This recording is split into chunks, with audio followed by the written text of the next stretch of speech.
PM Modi ने America Iran समझौते का स्वागत किया। कहा, इस संघर्ष के कारण दुनिया में गंभीर आर्थिक उथल पुथल हुई। इस सहमति से शांति और स्थिरता बहाल करने में मदद मिलेगी। लखनऊ में सीएम योगी का किसानों से संवाद। कहा, प्रदेश की विकास यात्रा में किसान सहभागी। जेवर के किसानों ने इतिहास रचा। हर किसान बंधु की प्रगति के लिए प्रतिबद्ध। पौड़ी दौरे पर मुख्यमंत्री पुष्कर सिंह धामी। विज्ञान संग्रहालय का किया लोकार्पण। रामलीला मैदान में महोत्सव का आयोजन।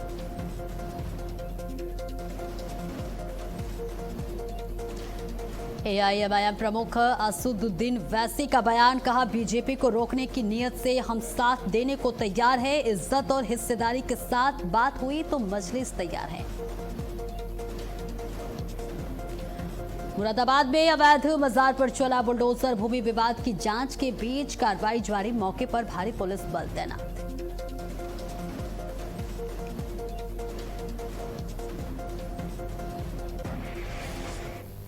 नमस्कार, भारत अपडेट देख रहे हैं आप। मैं हूं आपके साथ सपना दीपक मदेशिया। बुलेटिन का आगाज करेंगे बड़ी खबर के साथ और लखनऊ से बड़ी खबर, जहां मुख्यमंत्री योगी का किसानों से संवाद। जेवर के किसानों ने मौका नहीं गंवाया है। मुख्यमंत्री योगी आदित्यनाथ ने यह बड़ा बयान दिया है। उन्होंने कहा कि अन्नदाता किसान ने जमीन दी। जेवर ने नया इतिहास रच दिया है। प्रदेश की विकास यात्रा में किसान सहभागी हैं। हर किसान बंधु की प्रगति के लिए प्रतिबद्ध। अन्नदाताओं का अभिनंदन। योगदान का सम्मान हमारा दायित्व। जेवर के किसानों ने इतिहास रचा।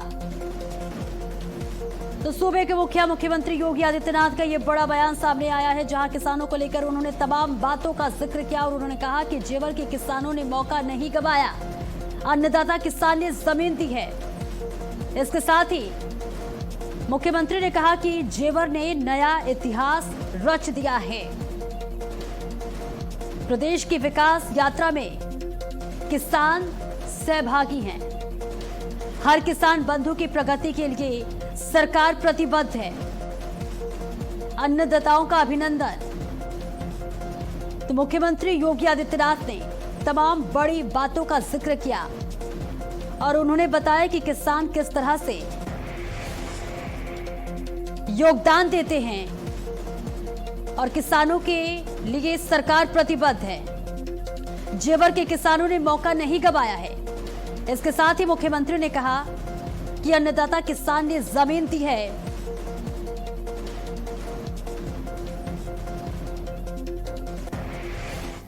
इसी स्थान पर मेरे पास आए थे जब उन्होंने पहली रजिस्ट्री का काम संपन्न किया था और मैंने ग्रेटर नोएडा में कहा था, मैंने कहा भाई आप रजिस्ट्री करवाइए, आप चिंता मत करना पैसे की, पैसा आपको मिलेगा जो आपने सोचा नहीं होगा। हम सौदेबाजी नहीं कर रहे हैं, हम आपको आपका हक देंगे, लेकिन वह बीच में किसी व्यक्ति को नहीं रखना है। आप रहेंगे, मैं रहूंगा और आप जो सोचते होंगे उससे अच्छा दाम आपको मिल जाएगा। और हम लोगों ने वही वहां पर करने का कार्य किया है और मुझे प्रसन्नता है आज आपके कारण वह क्षेत्र बदल रहा है। आपकी आने वाली पीढ़ी का भविष्य बनने जा रहा है, बदलने जा रहा है। आपने सचमुच इतिहास रचा है। आपकी पीढ़ियां हजारों वर्षों से वहां रह रही हैं।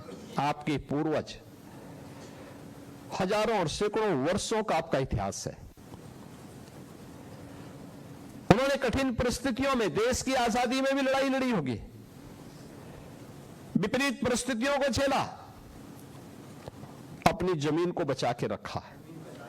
संभावनाएं नहीं थी, वह उस समय आवश्यक था, लेकिन जब वक्त आया सही समय पे सही निर्णय करने का, तो आपने वह निर्णय किया और आज नोएडा इंटरनेशनल एयरपोर्ट के बहाने जो भारत का सबसे बड़ा एयरपोर्ट बनने जा रहा है, कार्गो एमआरओ की फैसिलिटी, यानी भारत के अंदर अब तक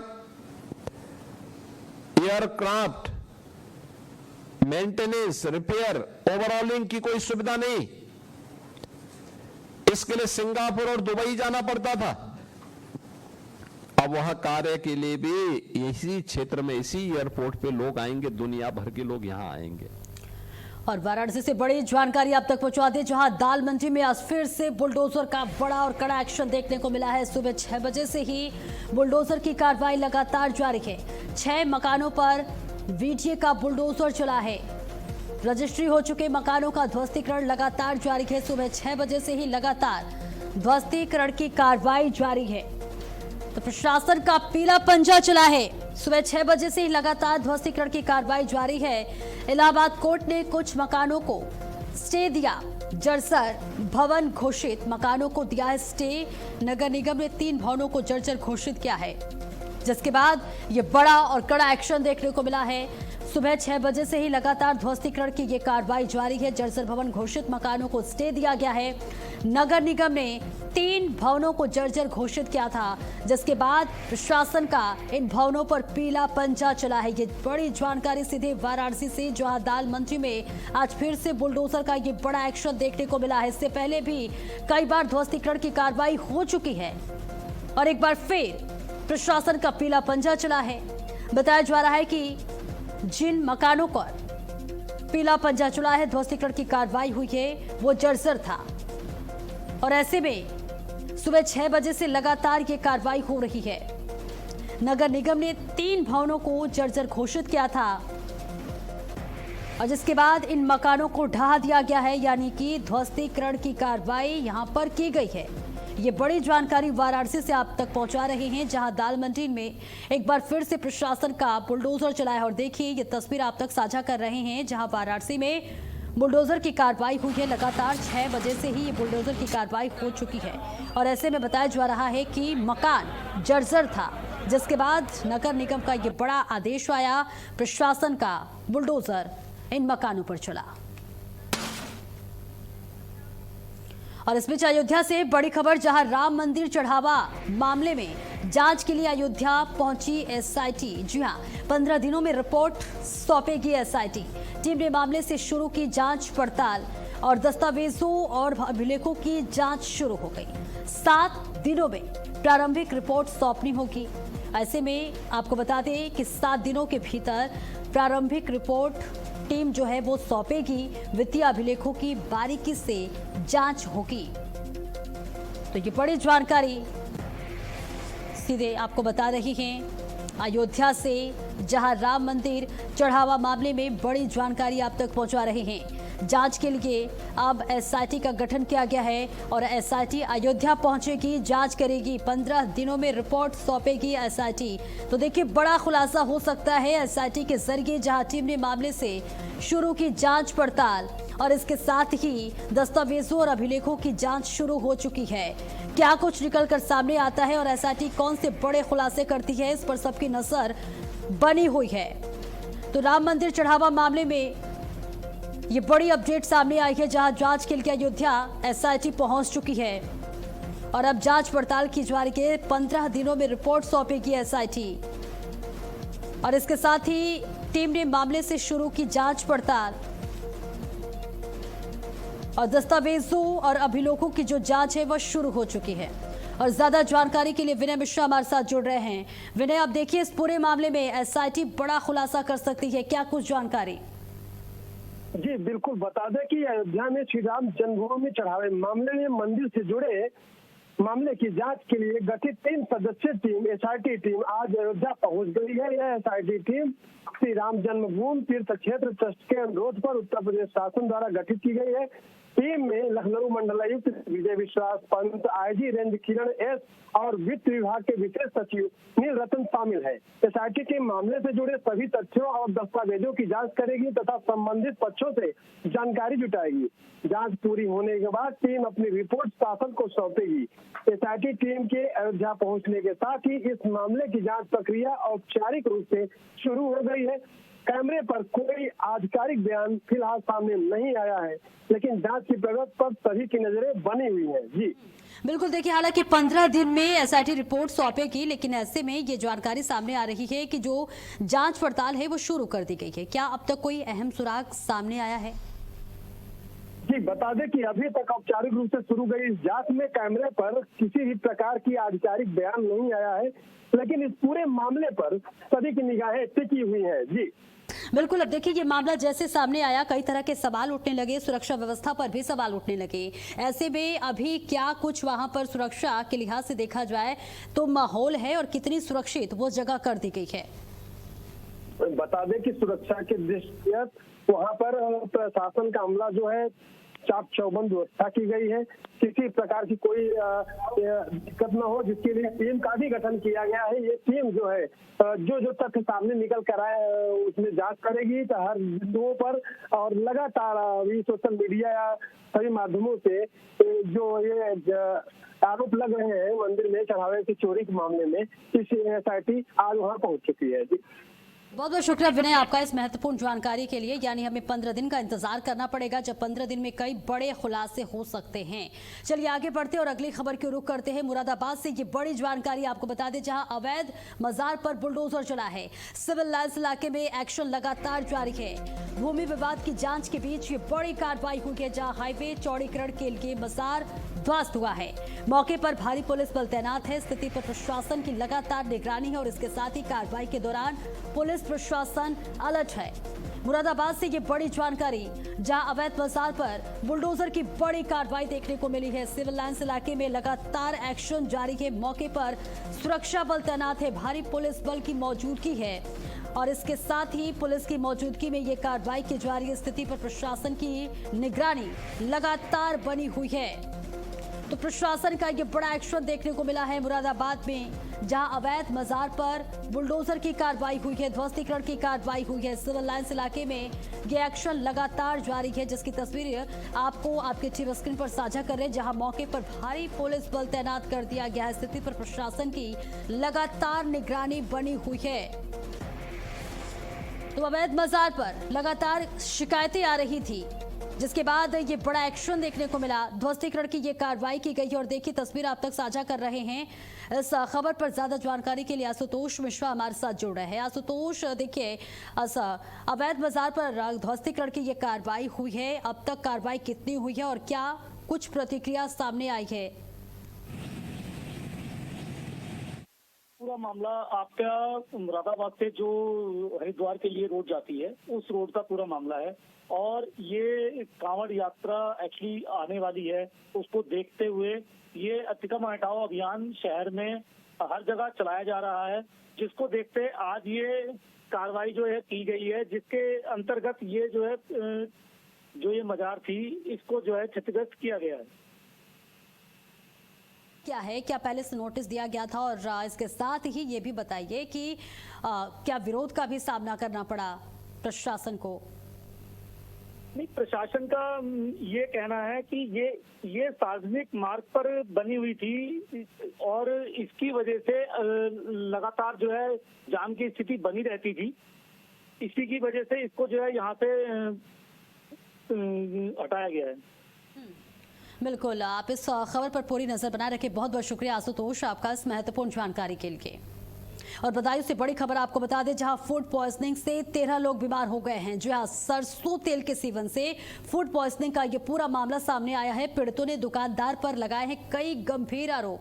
पीड़ित परिवार ने थाने में तहरीर दी है और कार्रवाई की मांग की गई है। फूड विभाग पर भी कई सवाल उठे हैं। तो देखिए, फूड विभाग की यह कार्रवाई जो है उस पर सवाल उठे हैं। इसके साथ ही लगातार शिकायतें भी सामने आ रही थी, जहां 13 लोग फूड पॉइजनिंग से बीमार हो गए हैं। पुलिस पूरे मामले में जांच पड़ताल कर रही है। इसके साथ ही फूड विभाग की कार्रवाई पर भी सवाल उठ रहे हैं। सरसों तेल के सेवन से फूड पॉइजनिंग का यह पूरा मामला सामने आया था, जिसके बाद बताया जा रहा है कि सरसों के तेल के सेवन से 13 लोग बीमार हो गए हैं, जहां उन्हें अस्पताल में भर्ती किया गया है और उनका इलाज चल रहा है। लेकिन इस बीच फूड विभाग में भी देखिए इस वक्त हड़कंप मचा हुआ है, क्योंकि कार्रवाई पर भी लगातार सवाल उठ रहा है। ये बदायूं से तस्वीर आप तक साझा कर रहे हैं, जहां फूड पॉइजनिंग से 13 लोग के बीमार होने की खबर सामने आ रही है। बताया जा रहा है कि सरसों तेल के सेवन से फूड पॉइजनिंग का ये पूरा मामला है और इसके साथ ही पीड़ितों ने दुकानदार पर कई गंभीर आरोप लगाए हैं। लगातार आपको बता दें कि शिकायतें मिल रही थी, इसके बाद ये कार्रवाई हुई,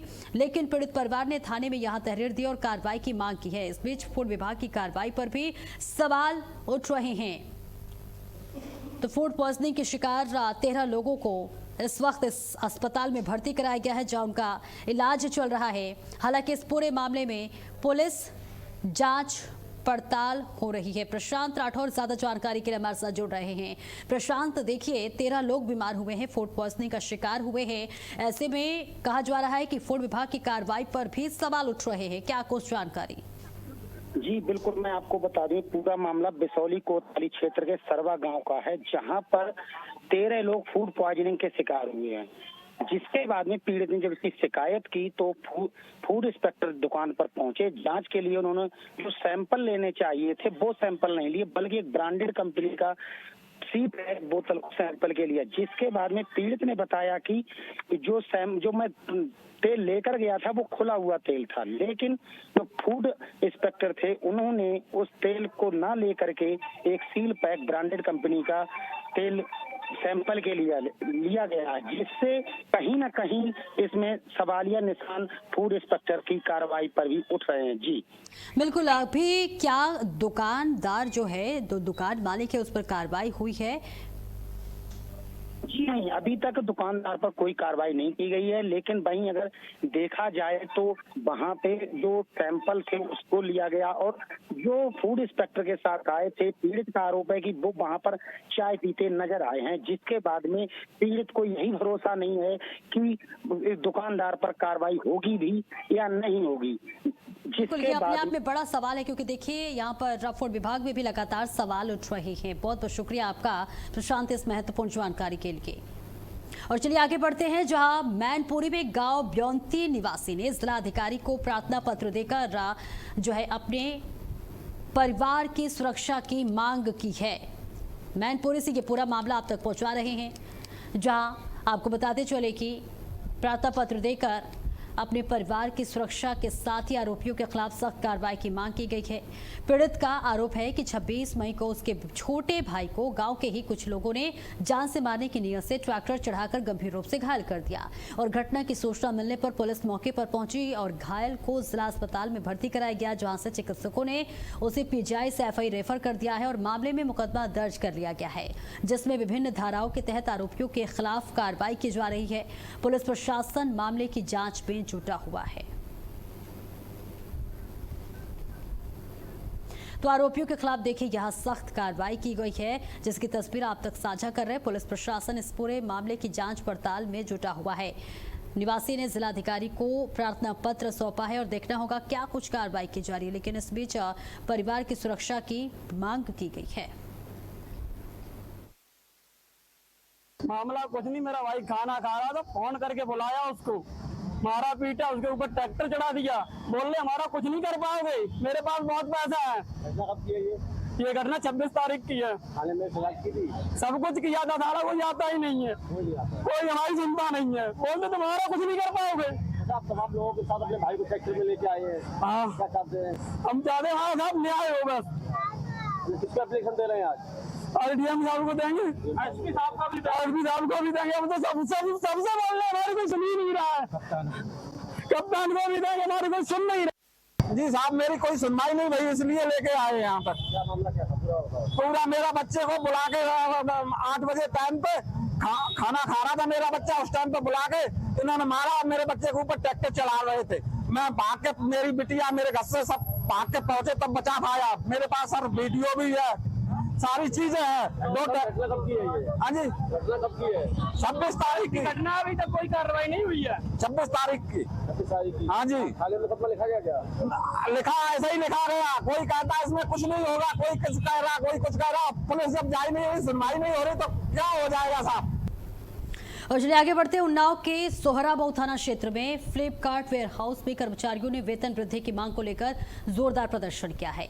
कर्मचारियों ने वेतन और सुविधाएं बढ़ाने की मांग उठाते हुए धरना दिया। वेयर हाउस के बाहर बड़ी संख्या में कर्मचारी एकत्र हुए और विरोध जताया। विरोध के दौरान लखनऊ कानपुर हाईवे पर जाम लग गया और मौके पर पुलिस और प्रशासनिक टीम पहुंची।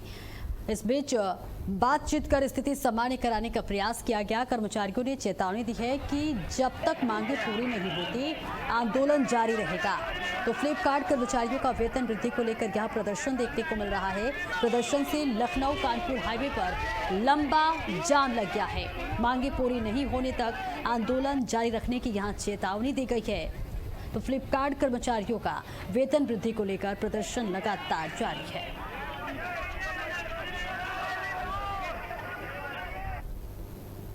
अमरोहा में 12वें अंतर्राष्ट्रीय योग दिवस के उपलक्ष्य में वासुदेव तीर्थ स्थल पर योग सप्ताह का शुभारंभ किया गया।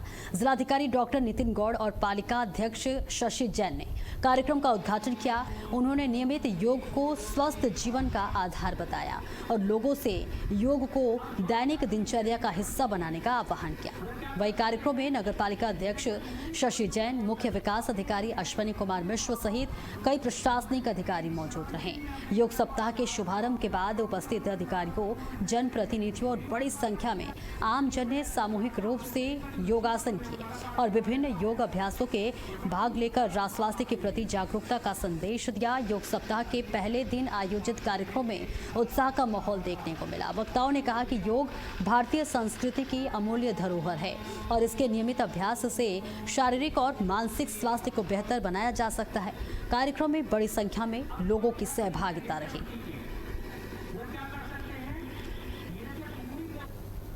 और अंतर्राष्ट्रीय योग दिवस को लेकर सोनभद्र में तैयारियां तेज हो गई हैं। जिले भर में योग सप्ताह के तहत विभिन्न कार्यक्रम आयोजित किए जा रहे हैं। मुख्य विकास अधिकारी जागृति अवस्थी ने बताया कि विद्यालयों, आयुर्वेदिक चिकित्सालयों, ग्राम पंचायतों, अमृत सरोवरों और कलेक्ट्रेट परिसर में सामूहिक योग प्रोटोकॉल का पुनर्अभ्यास कराया जा रहा है। सीडीओ ने लोगों से योग को अपनी दैनिक दिनचर्या में शामिल करने की अपील करते हुए कहा है कि कई कैंसर उपचार केंद्रों में भी योगा अभ्यास को बढ़ावा दिया जा रहा है।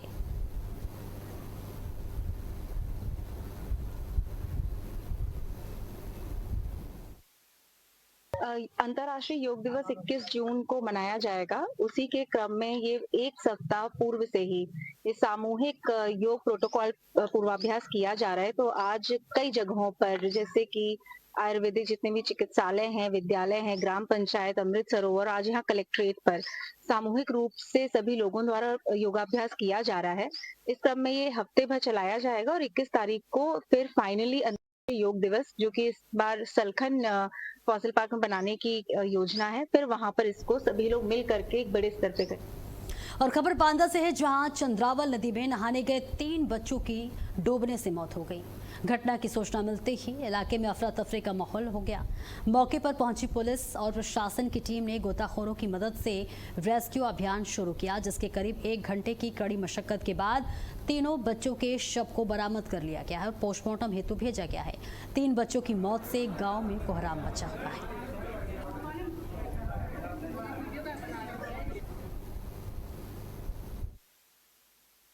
थाना जसपुरा के ग्राम गौरी कला में सुबह चंद्रावल नदी में नहाते वक्त 3 बच्चों के डूबने की सूचना प्राप्त हुई। सूचना पर त्वरित रूप से कार्रवाई करते हुए थाना पुलिस ने स्थानीय गोताखोरों की मदद से तीनों बच्चों के शव को बरामद करके पोस्टमार्टम हेतु भिजवा दिया है। मौके पर शांति व्यवस्था कायम है। अग्रिम वैधानिक कार्रवाई भी प्रचलित है, परंतु आम जनमानस से अपील की जाती है कि अपने छोटे बच्चों को नदी नालों के पास ना जाने दें, ताकि किसी भी अप्रिय घटना से बचा जा सके। और चलिए आगे बढ़ते हैं, जहां रायबरेली के बछरावा थाना क्षेत्र में एक युवक की धारदार हथियार से हत्या कर दी गई। घटना के बाद इलाके में दहशत फैल गई और सूचना मिलते ही आसपास के लोगों ने पुलिस को जानकारी दी। पुलिस टीम मौके पर पहुंची और शव को कब्जे में लेकर पोस्टमार्टम के लिए भेज दिया। वहीं घटनास्थल पर जांच के दौरान लोगों से पूछताछ की गई। घटना के बाद परिवार में कोहराम मच गया और पुलिस इस पूरे मामले में मामला दर्ज कर जाँच में जुट गई है।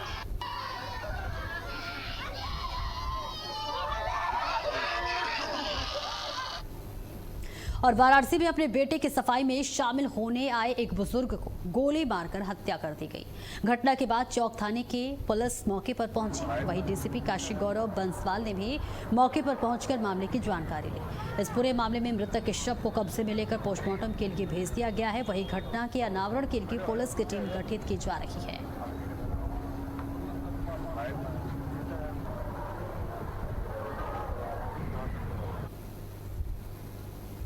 देवरिया के भाजपा रानी रेलवे स्टेशन पर तत्काल टिकट को लेकर विवाद हो गया। लाइन में लगे युवक और कथित टिकट दलालों के बीच मारपीट हुई। मारपीट में युवक का हाथ टूटने का आरोप सामने आया है। घटना के दौरान बीच बचाव करने पहुंचे जीआरपी हेड कांस्टेबल पर भी हमला किया गया। घटना का वीडियो सोशल मीडिया पर वायरल होने के बाद हड़कंप मच गया। पुलिस ने मामले में 2 आरोपियों के खिलाफ मुकदमा दर्ज कर लिया है। भाटपार, रानी पुलिस और रेलवे पुलिस जांच में जुट गई है। और फतेहपुर में कथित ऑनर किलिंग के मामले में अब आरोपी भाई का एक वीडियो सामने आया है, जिसमें वो हत्या की पूरी वारदात सिलसिलेवार तरीके से बताता नजर आ रहा है। आरोप है कि बहन के दूसरे समुदाय के युवक से प्रेम संबंध थे और वो उसके साथ चली गई थी। इसी बात से नाराज भाई ने 12 जून की रात ससुराल से वापस लाते समय रास्ते में ही कुएं के पास उसका गला घोंटकर हत्या कर दी। वीडियो वायरल होने के बाद मामले ने और तूल पकड़ लिया है।